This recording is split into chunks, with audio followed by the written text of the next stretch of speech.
Primero el retraso, márgenes en el tráfico, ya está desde la empresa, del caso. Hoy día vamos a ver dos temas que son bastante importantes, porque en semiología el diagnóstico de esos problemas se basa en la entrevista.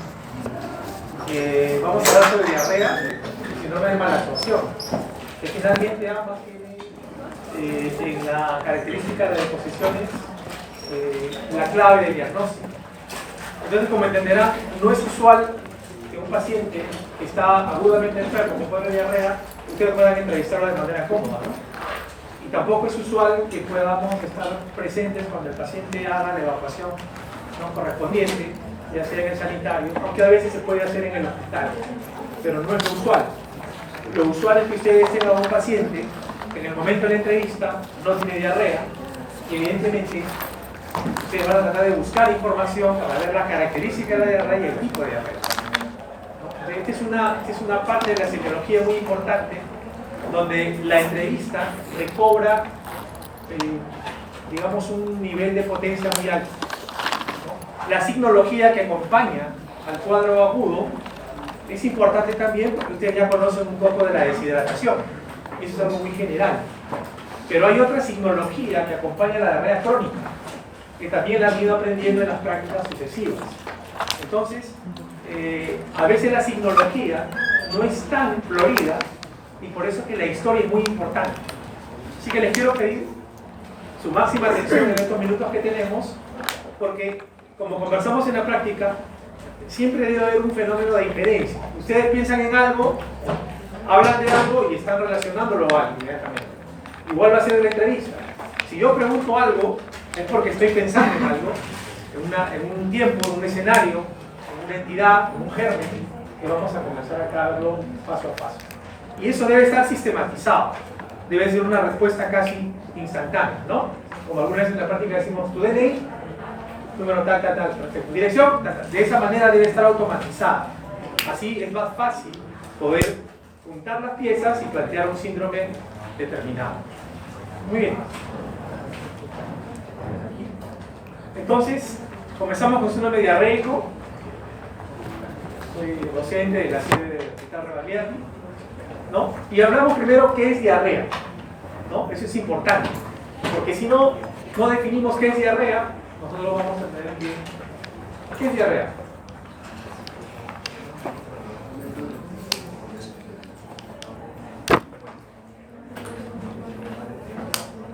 Flujo aumentado de heces. ¿Qué es diarrea? ¿Qué es diarrea? Deposiciones no formadas. ¿Qué es diarrea? Sí, por eso no hacemos la lista. Se que va haciendo la lista. ¿Yo? Sí. Disminución de aumento de la frecuencia. Aumento de la frecuencia. De evacuaciones y disminución de la consistencia. De vacaciones y consistencia.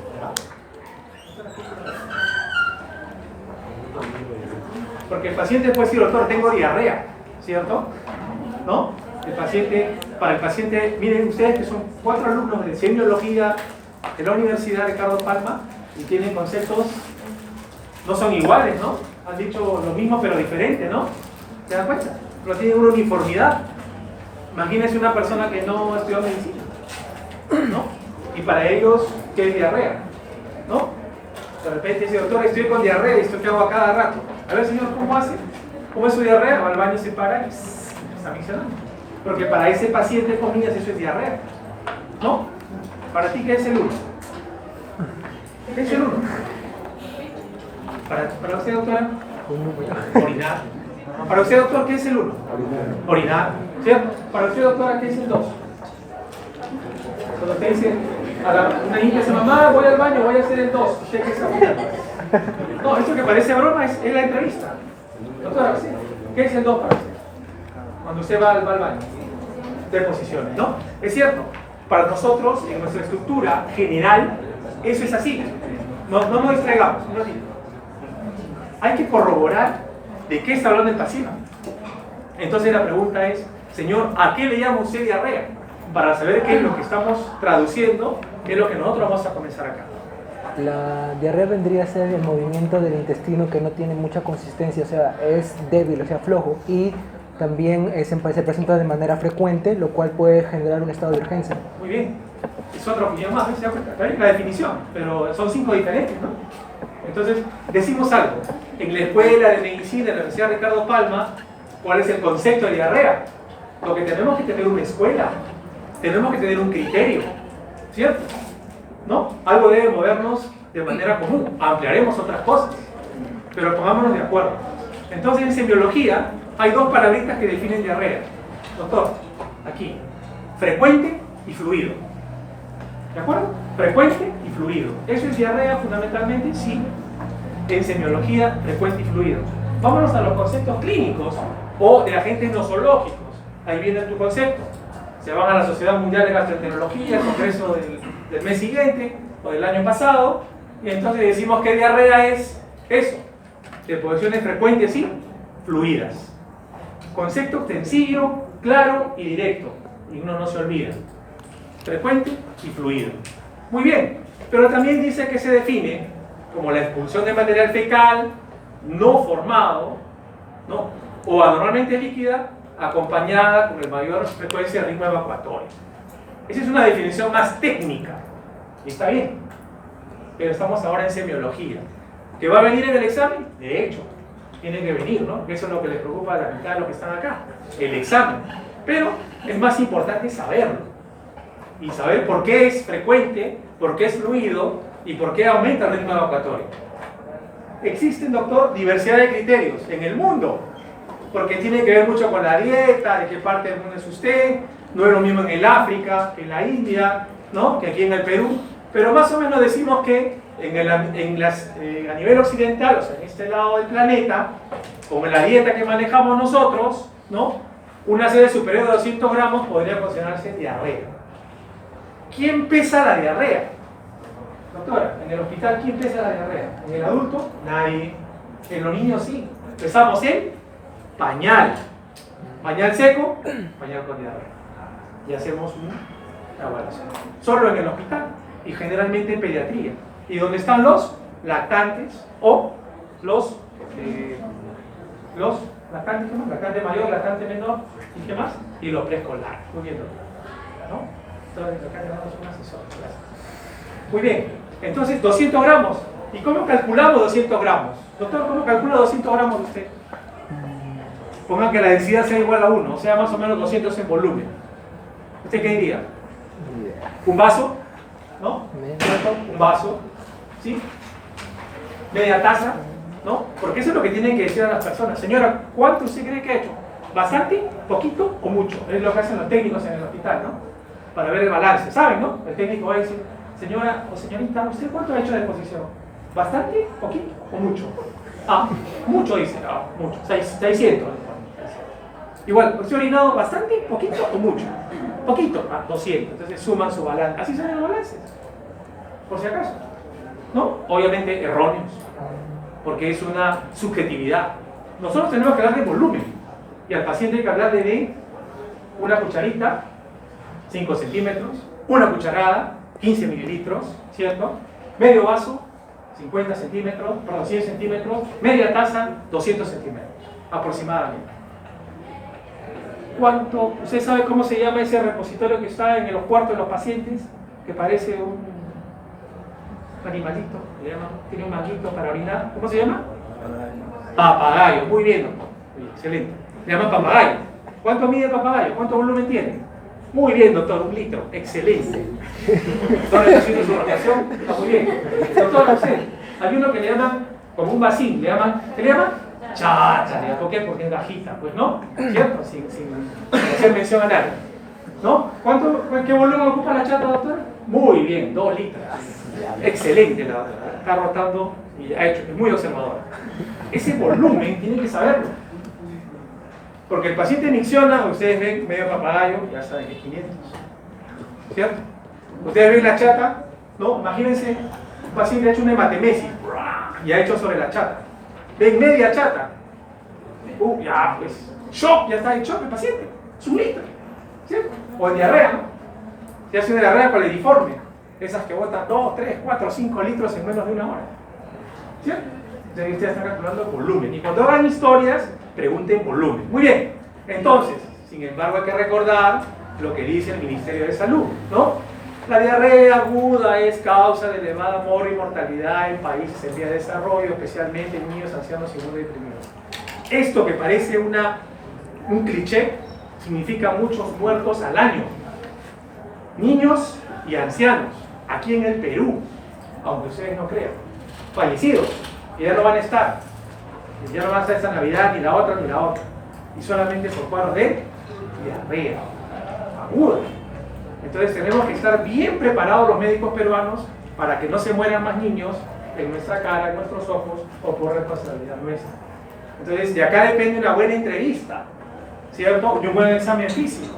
Muy bien, entonces recordemos la fisiopatología, estos 4 mecanismos. ¿Qué cosa es una diarrea osmótica? Es aquella donde hay más solutos en la luz intestinal, que no se absorben. No noten nada porque igual no les voy a dar el PP. Pero miren, esta diarrea osmótica suele tener volúmenes menores de 1 litro. Y lo más importante, miren, ahí viene la pregunta. Disminuyen con el ayuno. Señor, cuando usted deja de comer leche, yogur, queso, bla, bla, bla, la diarrea se va. Sí, doctor, la diarrea perfecto. Piensan en diarrea osmótica. A la cabeza la intolerancia a la lactosa. Pero está la otra, la diarrea secretora, aquella donde básicamente el mecanismo es una alteración de transporte hidroelectrolítico de la mucosa.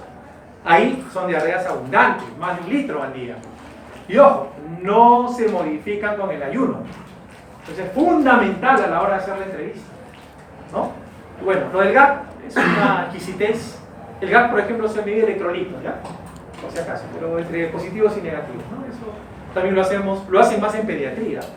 Ustedes van a tratar al hospital del niño, van a nefrología pediátrica, gastroenterología pediátrica y hacen GAP, por si acaso, sí.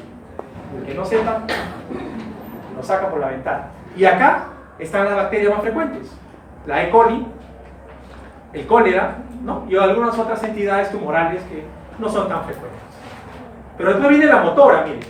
En la motora, ¿qué cosa hay? Lo que decía su compañero, aumento de la velocidad del tránsito. Acá es variable. Ni con el ayuno ni sin el ayuno el paciente sigue con diarrea. Y el volumen es variable dependiendo de qué ingirió el paciente. Y acá tenemos 2 cosas, ¿no? El hipertiroidismo, ¿no? El paciente nos recibe con su fase hipertiroidea, ¿no? Ojos saltones. Hola, doctor, ¿cómo está? ¿No? Hablando todo el tiempo, ¿no? Caminando, pero borrego, ¿no? Hablando, sí, doctor, ¿no? Ya usted sabe, doctor, vengo porque tengo diarrea. Cada rato, doctor, no sé qué hacer, ya, puede ir a la calle. Ya, pues el diagnóstico, ¿no? De electroscopía, ¿no? No necesitan hacer muchas cosas. El hipertiroidismo tiene este mecanismo. Y por último, los mecanismos anormales de absorción, sobre todo cuando hay un aumento en la excreción de cloro, sobre todo la diarrea de tipo viral. Se ve bastante en niños. Muy bien, entonces, las diarreas entonces vamos a clasificarlas de la siguiente manera, o algunas características principales. Las osmóticas y secretoras, las 2 primeras, suelen ser acuosas y abundantes. Acuosas y abundantes. Está en rojo, ¿eh? Pregunta de examen. Último. ¿Está despierto? Sí. Acuosas y abundantes. La de la malabsorción, que vamos a ver en la otra clase, básicamente por enfermedad celíaca, la famosa esteatorrea, ¿no? Miren, las heces esteatorreicas son malolientes, fétidas y que flotan anormalmente por su elevado contenido de grasas, ¿no? Algo flota, ¿cierto? ¿No? Muy bien. La diarrea inflamatoria es aquella que se acompaña de moco, pus y sangre. La diarrea inflamatoria suele ser una diarrea colónica, la de la colitis, ¿no? A veces llamado esputo rectal, ¿cierto? Es en poca cantidad, tiene moco, hay algo ahí que está pegajoso, que brilla, hay pus y muchas veces ramos de sangre. No se olviden. Y la diarrea con gran cantidad de moco también se ve en pacientes con tumores vellosos. Eso ya más anecdótico, pero también puede ser pregunta de examen. Todo lo que sea pregunta de examen creo que a ustedes les interesa. Muy bien, en el tiempo. Yo digo, pregunto, es importante el tiempo, ¿no? 2 semanas, diarrea aguda. Entre 2 y 4 semanas, diarrea prolongada o persistente. Más de 4, diarrea crónica. ¿Por qué es importante? Porque cada una de ellas me va a orientar a una etiología determinada, que vamos a ver más adelante. ¿Ya? Esto es por conveniencia o por convención. Esto no tiene... Mañana se reúnen los gastroenterólogos en el mundo y dicen 2 semanas y media, bueno, lo cambiaremos. ¿Ya? Pero el concepto es ese. Y así cambian los criterios. Así que los criterios de ahora, que ustedes son jóvenes, cuando sean internos probablemente ya cambiaron, ¿no? Porque cada especialidad tiene su propia jerga, su propia nomenclatura, sus propios términos. Y lo cambian, ¿no? Mañana hay un congreso mundial, listo, se acabó. Cambió de nombre. Y otra vez tiene que volver a reaprender. Entonces, ¿qué les quiero decir con esto? El nombre puede cambiar, pero el hecho va a ser el mismo. Hay entidades con etiología cuando es temprana, cuando hay persistente y cuando es crónica. Muy bien. Acá sí es un poquito... ¿Por qué ocurre la diarrea? ¿Qué factores intervienen en la fisiopatogenia, ¿no? Acordarse que los mecanismos más importantes del huésped lo constituyen la inmunidad, la flora, el pH y el peristaltismo. Son 4 elementos. Pregunta esa. Inmunidad, flora, pH y peristaltismo. ¿Qué cosa es la inmunidad? Básicamente las placas de Peyer en el centro delgado y en el colon, donde hay células linfoides, ¿no? Que van a atacar a las bacterias enteropatógenas. Por ahí va la cosa. ¿Qué pasa con la inmunidad humoral? Básicamente hablamos de inmunoglobulinas. La inmunoglobulina más importante en la mucosa es la inmunoglobulina tipo. Muy bien, doctor. Muy bien, doctor. Excelente. Tengo un asesor acá de lujo, ¿no? Diversos componentes del moco y las secreciones intestinales, como la lisozimia y la lactoferrina, contribuyen a reducir la población de patógenos. Y sobre todo eso se ve en la leche materna. Por eso es que la leche materna es oro puro. Y por eso es que debemos promover la lactancia materna, ¿no? Eso es muy importante. ¿Por qué? Porque es un factor protector para la diarrea. Hemos dicho que se mueren más niños con diarrea de lo que ustedes piensan. La flora saprofita. ¿Qué cosa es un saprofita, doctor? ¿Es un sapo frito? No. ¿No? ¿Qué es un saprofita, doctora? No tengo la lista. ¿Qué es un saprofita? ¿Ah? ¿Un saprofita, doctor? ¿Qué es un saprofita? La microbiota. Eso es. O sea, es un elemento orgánico vivo, pero que no nos hace daño. ¿Ok? Es diferente a un parásito, ¿no? ¿Cierto? ¿No? Un parásito es aquel elemento que convive con nosotros que nos hace daño. ¿Qué dirá su mamá de ustedes? ¿Es un saprofito o un parásito? No sé. Habrá que hacer la pregunta, ¿no? ¿Cierto? A veces la mamá se le sale. Este es un saprofito. Muy bien. Entonces, la flora saprofita del intestino, ¿no? Más o menos es del 99%. O sea, ocupa un espacio. Miren, imagínense que esto es el tubo digestivo y cada uno de ustedes es un saprofito, para decirlo simplemente. Entonces, si ustedes están en un lugar, ocupan un espacio. Yo me pongo acá en la pared. Ocupa un área. Y si yo ocupo esta área, nadie más lo va a hacer. ¿Cierto? Y ustedes en cada uno de los lugares. Si yo me voy, alguien va a ocupar mi lugar. Así es la vida, ¿no? Lo que deja de hacer, alguien más lo hace. ¿Cierto? ¿No? Los que van a llegar en esta promoción a terminar, bien. Los que no, otros ocuparán su lugar. Salen 3.000 médicos cada año, ¿cierto? Y solamente hay 200 puestos de trabajo. ¿Qué van a hacer? No lo sé. Ya hemos hablado de eso algunos con los alumnos, ¿no? Entonces, lo que tú no haces, alguien lo ocupa. Eso pasa con el patógeno, ¿no? El patógeno, si el saprofito se desaparece, el patógeno crece. Entonces, el saprofito ocupa un espacio y por lo tanto bloquea al agente patógeno. Cuando nosotros usamos antibióticos de manera desmesurada, también matamos a los saprofitos y por lo tanto generamos más campo para los patógenos. Y ahí es otro de los conceptos de diarrea por antibióticos, por ejemplo, ¿no? Porque las bacterias patógenas crecen y ocupan el espacio que deberían ocupar los saprofitos, que son una inmunidad de tipo natural. El peristaltismo tiene que ver mucho porque es un mecanismo de cómo deshacerse de las bacterias. Cuando digo momento de peristaltismo, ¿cómo están los ruidos hidroaéreos, doctor? ¿Cómo están los ruidos hidroaéreos cuando hay aumento de peristaltismo? Aumentados.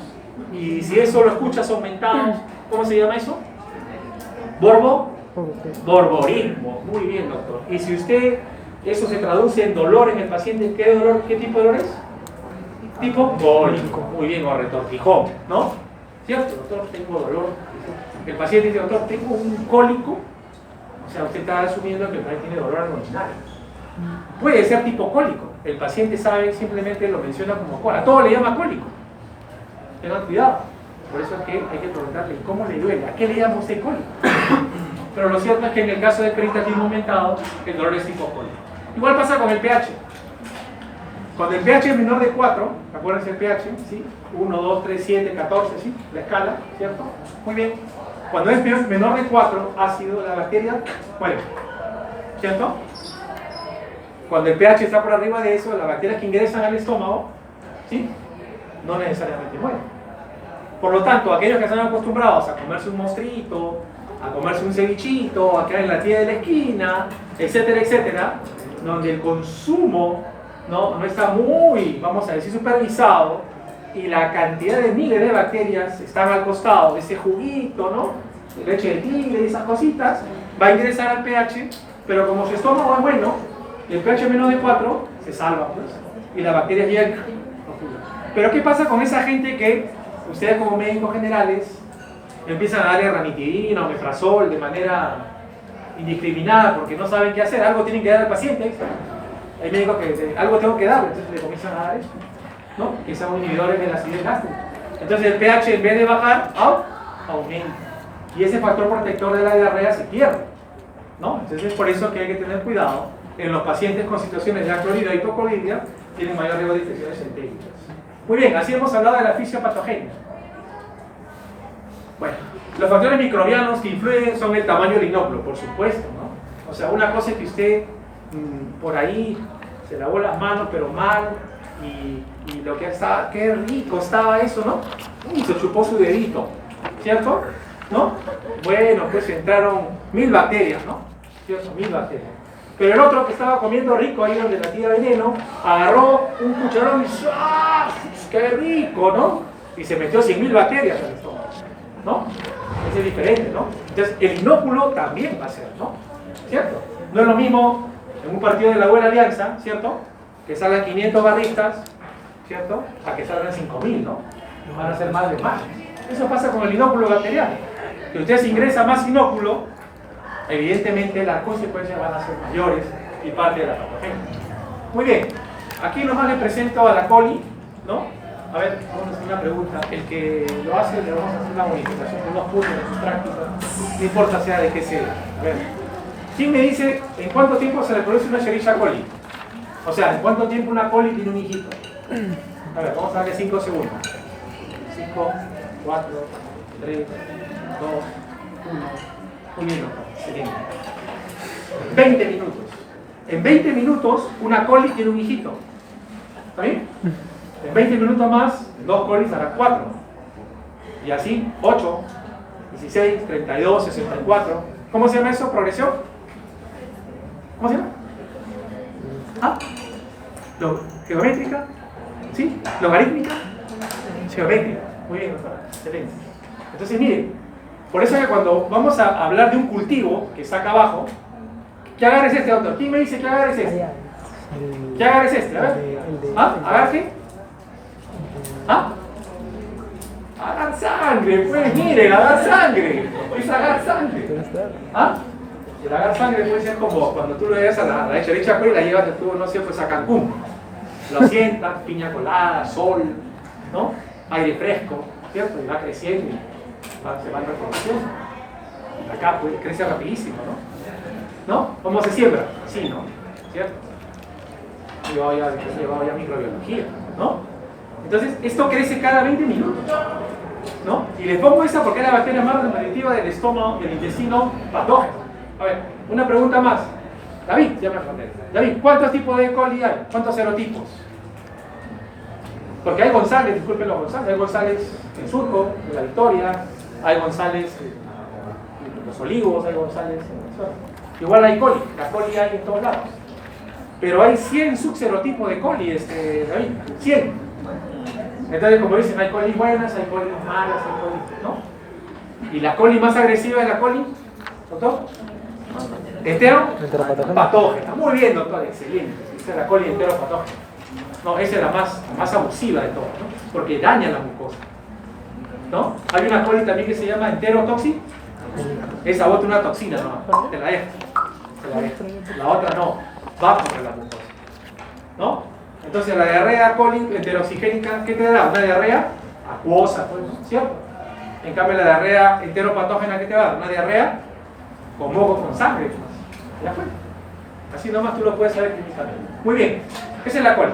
Hablemos del síndrome diarreico. Acá viene, ojalá que no se duerma.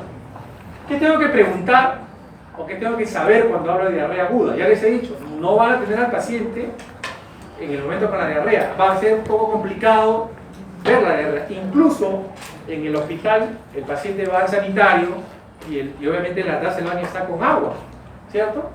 Entonces la estructura de la diarrea per se diluye en el agua que sale, ¿cierto? A veces tiene un desinfectante y le cambia hasta de color.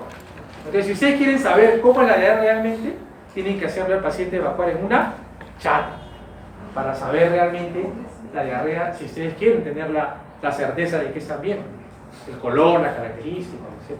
Que es importante cuando lo logran ver. Pero la mayoría de veces no la vemos, por lo tanto tenemos que preguntar. Primera pregunta, ¿desde cuándo? ¿Cuánto hace? Para saber qué, aguda, subaguda o crónica. ¿Cuántas veces al día? Es importante, ¿no? En el trajinar médico decimos cuántas cámaras diarreicas. No sé por qué tiene con cámaras, pero así le decimos nosotros, decimos cámaras diarreicas, ¿no? Suena más bonito, ¿no? De cuántas veces fue al baño, ¿no? ¿Cuántas cámaras diarreicas? Cuando presentamos el caso, paciente con 8 cámaras diarreicas, ¿no? En vez de decir paciente fue 8 veces al baño, no suena muy bien, ¿no? Decimos paciente con 8 cámaras diarreicas. Muy bien, apareció bruscamente, fue progresivo, tiene diarrea después de comer, que tiene que ver con los alimentos, a las 3 horas, a la primera hora, entre 2 y 24, ¿no? En forma inmediata, en forma tardía, no tiene relación con los alimentos. Vamos a ver qué dice. Si apareció bruscamente, lo primero que tengo que pensar es que hay una infección activa, diarrea, ya sea bacteriana, viral o por toxinas. ¿De acuerdo? Miren, ¿no? Y apareció brusca. Ahorita vamos a ver el tiempo de intervalo, ¿no? Y también pensar en venenos y medicamentos. Cuando ha sido de manera brusca, el paciente estaba aparentemente bien y en pocas horas comenzó todo el proceso agudo, ¿no? Si apareció de manera progresiva, miren, ¿no? Progresiva quiere decir que una cámara, después 2, después 3, ¿no? Era poquito y el volumen fue aumentando. Pensamos en una disentería amediana, una amediasis, ¿de acuerdo? Si tiene diarrea después de 1 a 3 horas, fácil, pues la que tienen ustedes, ¿no? Esta es la del universitario, ¿no? Toxinfección alimentaria por estafilococo. Trábense esto, porque esto, ya van a ver más adelante, no huele mal, no se siente mal, todo parece perfecto, pero está contaminado con esto. Por eso el niño se dónde come. No se come donde se cae, donde se pasa, sino tienen que buscar un lugar, ¿cierto? Esa es la del universitario. Ingesta preformada entre 2 y 24 horas, ya, ¿sí? Hay otros tipos de bacterias. Y si no tiene relación con los alimentos, sobre todo enteritis vírica, ¿no? Miren, solo preguntando nomás, ya estamos ubicados. ¿Está bien? Listo. A ver, ¿qué comió? Importante, ¿no? Casi lo preguntamos. Leche, cremas preparadas, huevos, carne, grasa, aceituna, fruta, verdura. ¿Qué comió, señor? Miren, si ha comido algo que contiene leche, cremas o comida preparada, la clásico calentado, ¿no? Que dejan, ¿qué hace en el Perú? Prepara la comida, ¿cierto? Y se queda en la olla, pues ahí reposando, ¿no? Todo el día, ¿cierto? La pobre olla, la medio tapar, ¿no? Ni siquiera la tapa, la medio tapar, ¿no? Todo el día está ahí, bueno, usted a la cocina entra para comer, ¿no? ¿Su mamá lo deja todo el día ahí? No toda la mamá, por supuesto. Pero la gran mayoría hace eso, es una costumbre nacional, urbana en el Perú, ¿no? Porque en otros lugares comen todo, no hay comida, tienen que comer todo. Acá dejamos comida y se deja comida guardada o preparada. Hay gente que prepara para toda la semana, ¿no? Porque trabaja y no puede, ¿no? Se dejan ahí, lo meten ahí, ¿no? Lunes, martes, con su sticker, ¿no? Miércoles, jueves, viernes, ¿no? Pobre ti que te arreglaste un día, ¿no? Te cae. Entonces, muchas veces está mal refrigerado porque se malogró el frigidero, porque lo pusieron en un lugar inadecuado y se van a acumular toxinas por estafilococo. Ojo, no va a oler mal, no se va a ver mal. Dicen, está bueno, está bueno. Oye, pero tiene 3 días, está bueno. Un día nomás. Oye, ya se venció hace 2 meses, está bueno, hermano, mira, este tiene estafa, está bueno. Sigue nomás, ahí está. Muy bien. ¿Está bien? Aquellos que le gusta comer huevos, ¿no? ¿Cierto? De aves infectadas, salmonela, ¿no? ¿Cierto? Salmonela. Ojo, hay muchos tipos de salmonela. ¿Puedes cerrar la puerta, por favor? ¿Alguien puede cerrar la puerta? Por favor. Gracias. Gracias. Gracias, doctor. Entonces, salmonela es esto, ¿no? Ojo que salmonela tífica, o la salmonela tífila, que es la tifoidea, ¿no? Las otras salmonelas, ¿qué cosa dan? Salmonelosis nomás, pues. ¿Cierto? No se olviden, ¿no? Pregunta de examen, ¿no? ¿Cuál es el agente etiológico de la fiebre tifoidea? Salmonela tífica. No hay más. Porque la enfermedad tiene un solo agente etiológico, ¿no? ¿Cierto? Listo. Muy bien. Si comió carne, perfingen, ¿no? Clostridium perfingen. Miren, ¿no? Pregunta de examen, ¿no? A ver ahí lo que están hablando. Después van a decir que no han respondido. Y se ha comido básicamente grasa, aceituna, fruta, alcohol, etc. Es una causa dietética, eso es lo que le llaman diarrea por empacho, que le llaman, ¿no? Aquellos que ustedes, pues, ¿no? Mandan un sanguchito con 2 de carne, todas las cremas, papitas, ¿qué más? ¿No? Todo. De eso, también queso, ¿no? Gracias, doctora, ¿no? ¿Cierto? Más. Entonces, hacen una diarrea osmótica, pues, ¿no? El famoso empacho, ¿no? Oye, te me ha soltado el estómago, qué raro, ¿no? Qué raro, ahí está, pues. O viene el paciente, doctor, ¿usted cree que eso me haya caído mal?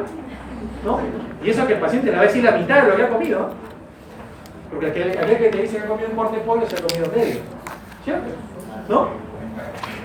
Entonces, no se olviden esto. Muy bien. Si preguntamos por las deposiciones de una manera bastante práctica, dirigida y sin tapujos, el paciente tal vez nos pueda decir con mucha tranquilidad, ¿no? Miren, si son verdosas, acuosas, moco, sangre, pus, ¿no? Sin nada de ello, con olor, malolientes, inodoras.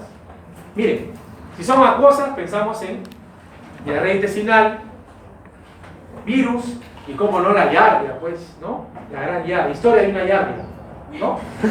Claro, tienen que leer la historia de una yardia. A esta edad ustedes, no, más jóvenes ya, ¿no? Ustedes ya están un poquito más grandes. Pero entre los adolescentes, ¿no? Y antes de los 20, la yardia, pues, es una compañera, ¿no? Es interesante, ¿no? La historia de una yardia. Ustedes escuchan al paciente traer el vehículo, siempre lo acompaña la mamá. Clásico, ¿no? Lo acompaña la mamá. La mamá habla por él. Es la historia de una yardia. A ver, hijito, ¿y tú qué tienes que decir en tu defensa? Bueno, esa es la historia de una yardia, ¿no? Miren, acuosas. ¿Ok? Si son verdosas, David, salmonela, yardia también.